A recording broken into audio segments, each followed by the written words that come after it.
The start of 2016 has witnessed a sharp escalation in the militarization of the South China Sea. The cause of the escalation is multifaceted and comes from both regional and international quarters. The militarization has been initiated and exacerbated by both China and the United States, both bearing responsibility for the current level of tension in the region. The USS John C. Stennis Carrier Strike Group sailed to the region from its home port in Bremerton, Washington on January 15th and passed through the Luzon Strait separating Taiwan and the Philippines on March 1st. The Stennis is accompanied by the guided missile cruisers, the USS Antietam and the USS Mobile Bay, as well as the guided missile destroyers USS Stockdale and USS Chung Hoon.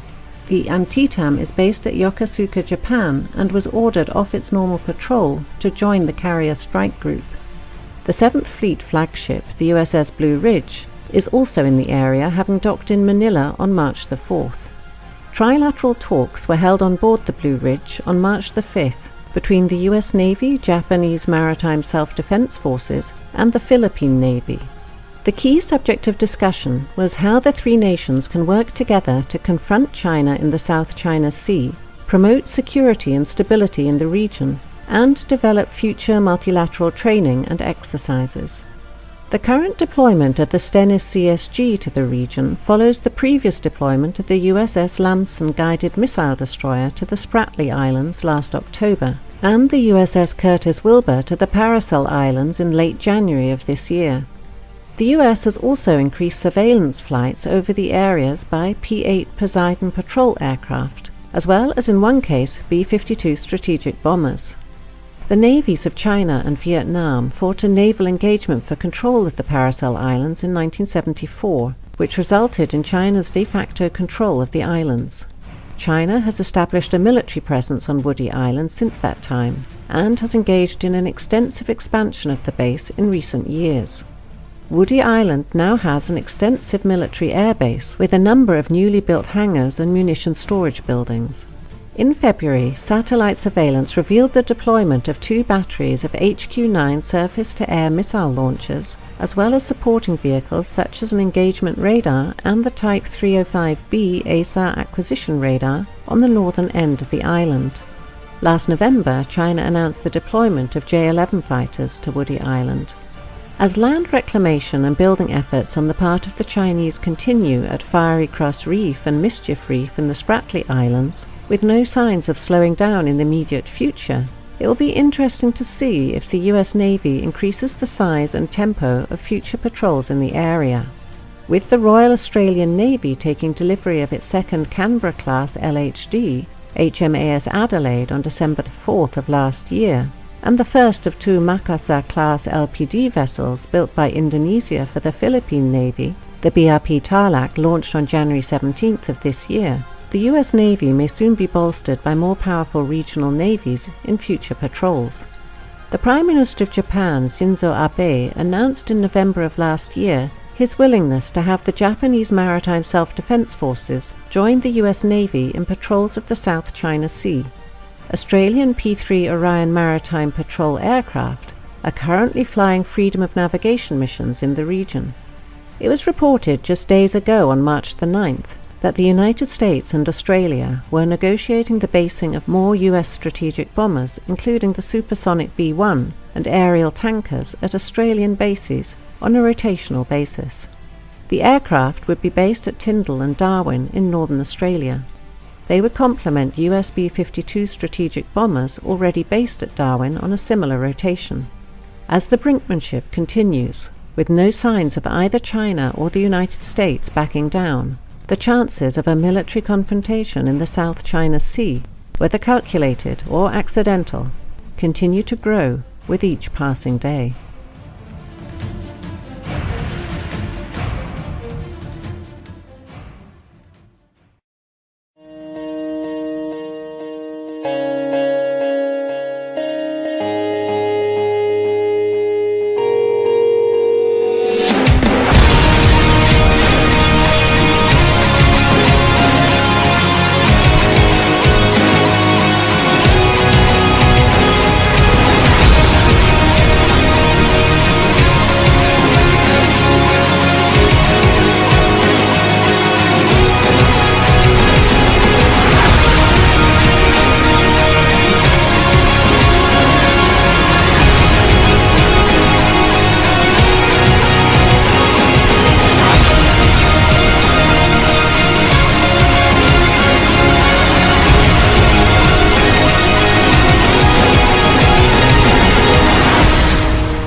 U.S. naval services have released a new maritime strategy, a plan that describes how the Navy, Marine Corps, and Coast Guard will design, organize, and employ naval forces in support of its global dominance. The new strategy, titled A Cooperative Strategy for the 21st Century Superpower, highlighted forward, engaged, and ready as key words and kept the original theme of ensuring our capability to intervene overseas. It calls for increasing the Navy's forward presence to 120 ships by 2020, up from about 97 ships today. This includes forward basing 4 ballistic missile defense destroyers in Spain and stationing another attack submarine in Guam by the end of 2015. The Navy is scheduled to increase presence in the Middle East from 30 ships today to 40 by 2020. The strategy reinforces the continued need to strengthen the partnerships and alliances by stressing the importance of operating in NATO maritime groups and participating in international training exercises. The U.S. strategy emphasizes operating forward and making proxies across the globe, especially in the Indo-Asian Pacific region. Thus, the hard anti-Russian rhetoric of Washington is a sign of the global standoff. At the very same time, the United States is preparing to go deeper and deal with China. The U.S. strategists are concerned about the rise of Chinese naval forces and its expansion to the Pacific Ocean. Particularly, they aim to prevent a situation where China will be able to defend particular zones of sea communications from foreign intervention. This is Chinese DF-21D anti-ship ballistic missiles' purpose. In 2008, the U.S. Department of Defense estimated that China had 60 to 80 missiles and 60 launchers. The risk of establishing area-denied operational environment, for instance, in the South China Sea, worries architects of the strategy. Since the American pivot towards Asia, a tolerant term for the U.S. deterrence policy against China, in 2011, the United States Navy has deployed 60% of all of its powers in Asian-Pacific region. Indeed, it's ready to deploy even more in order to establish its own control in China's zone of interest.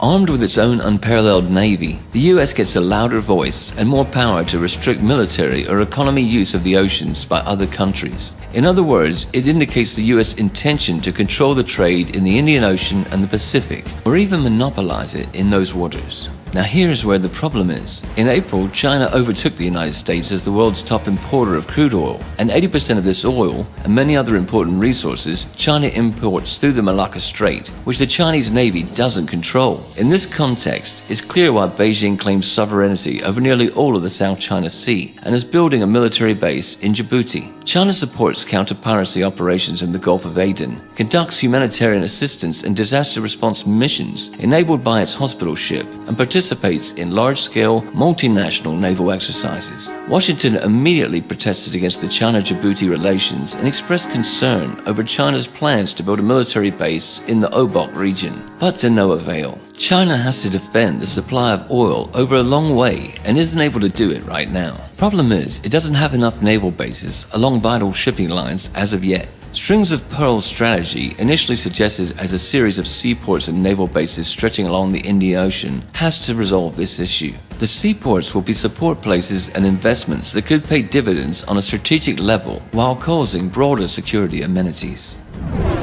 China's naval defense strategy is grounded on the combination of offshore waters defense with open seas protection concepts. The offshore waters defense consists of 2 missions. One is to protect China's eastern coastal area, which is the country's most economically vibrant region. The other is to ensure the safety of the expanding shipping lines that are vital to China's economic growth. Open seas protection concept also has 2 elements. One is to extend maritime protection to waters over 600 miles from the Chinese coast by building supply depots in the disputed South China Sea, trying to conduct submarine activities in the Indian Ocean, and acquiring bases beyond the region. The other is to develop capabilities to conduct non-conventional security operations outside the region, such as naval diplomacy, joint maritime law enforcement, and humanitarian assistance. Compared with the United States, the PLA Navy has sufficient self-defense capabilities, but deficiency in cross-region operations and force projection is evident, though Beijing is trying to change that. On the other side, China's unique geographical location allows it to establish control over its local seas, the Yellow Sea, the East China Sea, and the South China Sea. That is what the United States has accused China of doing in the last 5 to 10 years. The so-called anti-access, area denial, A2, AD, or the Fort Fleece strategy. This is the real reason for the boiling over for China's island work in the South China Sea. Washington is sufficiently alarmed by a perspective to lose the maritime control in the region, and has started the naval force race under an umbrella term of all domain access. Despite this, Beijing is adamant. In June, China said it was shifting work on disputed South China Sea islands from the dredging of land to the construction of military and other facilities.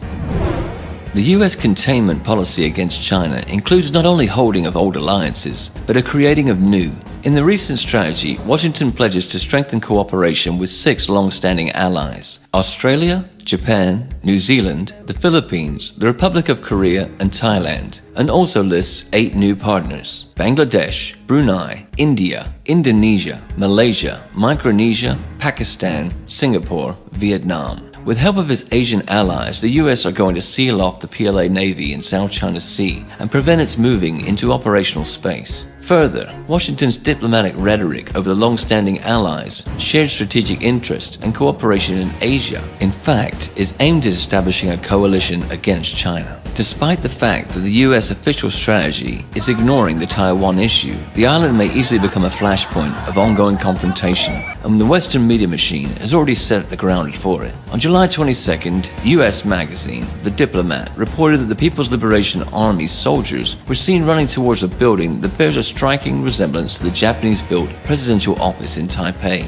During the Series C of this year's live-fire Stride 2015 Zurine military exercises, the magazine argues 2 things. First is that PLA is practicing the storming of the presidential office to bring pressure on Taiwan in the context of its presidential and legislative elections in January 16, 2016. Second is Chinese military has been preparing to invade the island, but the fact should be taken in its proper context. The military drills are a signal not for Taiwan, but for the US. China shows its capacity to solve a Taiwan problem by force, to predict an attempt to use the island for strengthening of the US military presence. Also, aggressive activity of US Special Services through Taiwan or an economic sabotage threatening it. In other cases, Beijing would much prefer to reintegrate Taiwan without having to resort to force, but by cultural, economic, and political tools. Moreover, it already has a successful experience of lost territories reintegration, Macau and Hong Kong.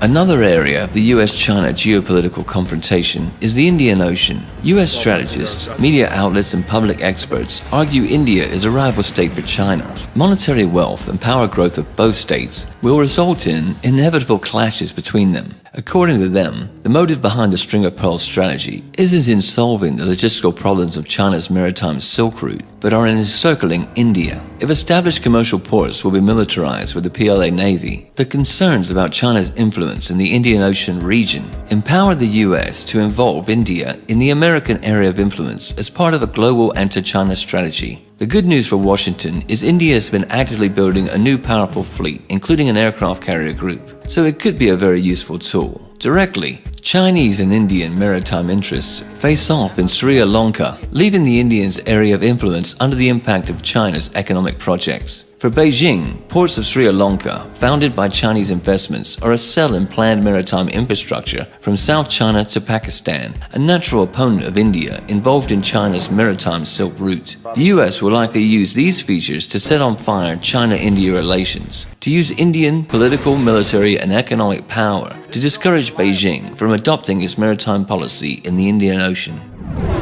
The US's strategic purpose is to seal off the PLA Navy in the South China Sea and prevent its moving in operational space and encircle China by land. In this order, the US holds old and new alliances with nations in the Indo-Asia-Pacific region. The US media machine has already started information aggression against China-Taiwan relations in order to support the rise of Washington's influence on the island. Meanwhile, American Special Services will try to fuel Pakistan and Sri Lanka in order to make a triangle where the US and India oppose China in the Indian Ocean region. With Washington's support, the tension will also raise in the South China Sea, where Malaysia, Taiwan, Vietnam, Brunei, and the Philippines claim maritime territory. The US Naval Services will constantly strengthen their presence there in the Indian Ocean, in the Pacific Ocean, while preparing to deal a crushing blow to Beijing. China will answer with its Fortress Fleet strategy in its local seas by building a powerful Pacific fleet and putting into practice the maritime Silk Route project infrastructure in the Indian Ocean, all the while developing the relations with the Russian Federation in Eurasia. Also, India and China can absorb a lot of profit from the mutually advantageous cooperation. The only thing that they need for it is a mediator to start a constructive dialogue. Russia, which has a good fellowship with both, may become that mediator. This will solve the tensions in the region and allow the nations to go on to further development.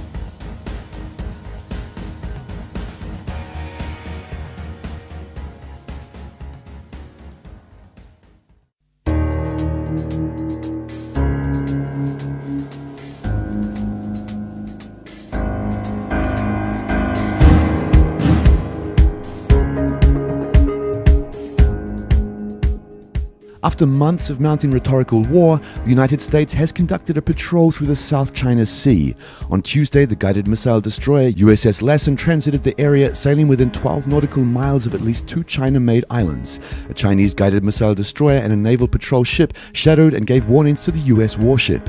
Then Chinese Vice Foreign Minister Yang Zhesu summoned US Ambassador Max Baucus, lodging serious representations and expressing strong discontent over a US warship patrol. Beijing's attitude was that the US threatened China's sovereignty and security interests. In turn, Washington has demonstrated with this action that it rejects China's claim that the built islands mark Chinese territorial waters. Indeed, it wasn't the first public confrontation of the US and China. Tuesday's US patrol parallels the response to China's 2013 assertion of its expanded air defense identification zone in the East China Sea. Washington responded by dispatching 2 B-52 bombers to fly through the newly claimed Chinese airspace, defying China's rights to assert sovereignty over what the United States classified as international airspace. The official US position is that its vessels would sail close to land masses occupied by Vietnam and the Philippines, as well as to demonstrate support for freedom of navigation rather than the specific targeting of China. Nonetheless, it's clear that these so-called freedom of navigation patrols will continue. The US regional allies also claiming the South China Sea waters will likely welcome the actions. Despite the rhetoric about a freedom of navigation, the US has pragmatic interests in this region. In the ongoing US-China standoff in the Indo-Asia-Pacific region, the East and South China Seas, the Strait of Malacca, the Bay of Bengal and Indian Ocean, as well as countless peripheral lagoons and bays, a crucial point of the competition. Ownership of a particular island, reef or rock, and the right to name a body of water is more than a question of sentimentality. It is the foundation of many national policy strategies. Securing the right to patrol, build bases, and regulate trade through these waterways can mean access to the resources critical to sustain economic growth and political stability. The Obamas' pivot to Asia and the US newly released maritime strategy de facto means that Washington has taken a course on a long-standing countering of China's influence in the region. A core but often unstated component of the US national strategy is to maintain global superiority at sea. By controlling the seas, the United States is able to deploy military power and to control the movement of goods worldwide. China's maritime strategy aimed to defend its eastern coastal area and crucial maritime routes in the Indian Ocean challenges the American approach. China has already stated continued incursions will lead to more concrete responses. The question now is one of the next steps. It's likely that neither side with contrary maritime interests will find the answer to avoid a crisis even if they did want to do this. Furthermore, they have domestic and international reasons not to step back from their contradictory positions. In the Indo-Asia-Pacific region, the US has been rapidly building political, economic and military alliances to balance the raise of China's economic and military power. Beijing can't ignore this fact. Thus, both sides systematically move to a situation making possible a confrontation. But firstly, the tensions should escalate into crisis in the South China Sea.